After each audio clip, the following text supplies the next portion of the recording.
Welcome back to Washington Watch. I'm Tony Perkins, your host. The website, tonyperkins.com.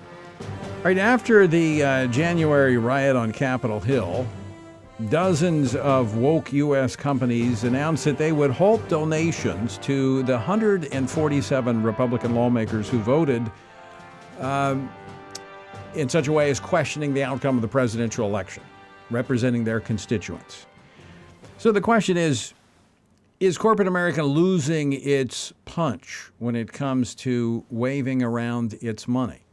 Joining me now to talk about this, Reince Priebus. He is the president of the Michael Best Law Firm, former White House chief of staff to President Trump, and former chairman of the Republican National Committee. Reince, welcome back to the program.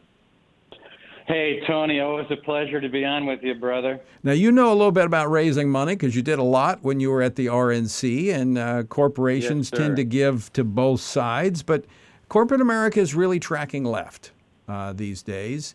And it looked like they thought they were going to throw their weight around in announcing they were cutting corporate donations, political donations, to those Republicans who questioned the outcome of the election.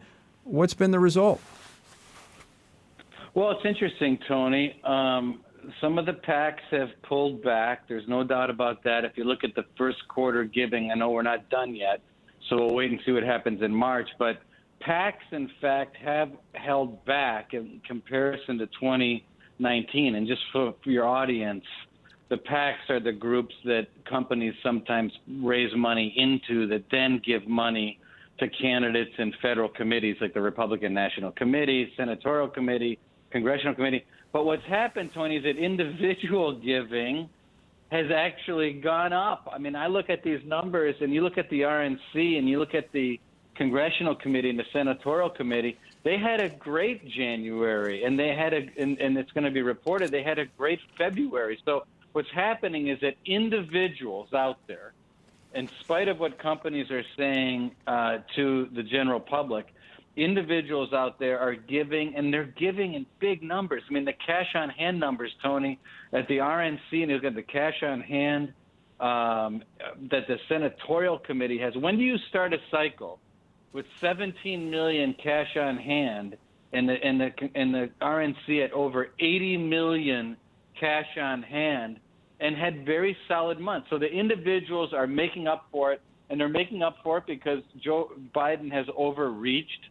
This $1.9 trillion package is an overreach, and he hit everyone between the eyes with these executive orders, and people are scared, and rightfully so.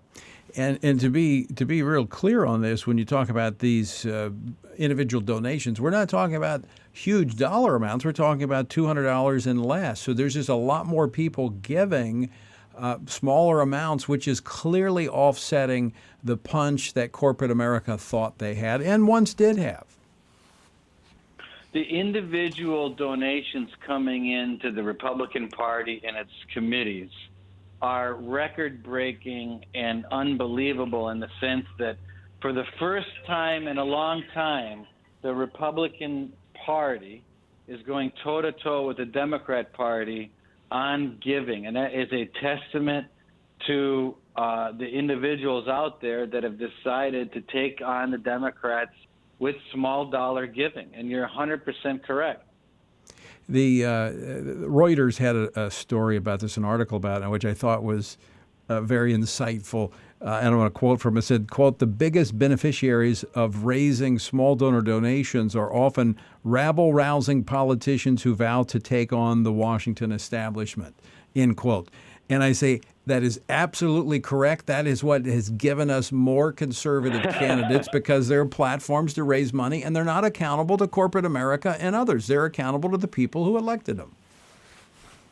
And, you know, President Trump was one of the first candidates we've had run for president that was sort of capable of stirring enough of the ground game and the individual givers that would get online, they would answer a text and give $5. Yeah. For whatever reason, you know, look, Romney and even Bush so much, they just didn't have that kind of sort of appeal, infectious ground appeal that Trump had. And so what he did, to his credit, for as much as you hear about Trump, battling with the party, it was Trump that actually built this sort of small dollar giving operation that's allowed us to break records. Now, we still have a long way to go.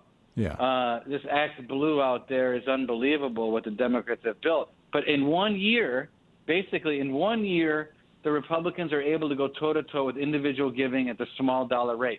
And it's really important because for us to compete and do so in a way that's efficient, you have to master the small dollar giving with that kind of technology. And you're right about President Trump. Nearly half of his $774 million in his presidential race came from small donations of under $200. So he did teach the party a lot. You did well as the chairman of the RNC and as his chief of staff, and it's always great to have you on the program. So thanks so much for stopping by, and don't stay away so long, Reince. Hey, anytime, Tony. Thank you, sir. Good to talk to you.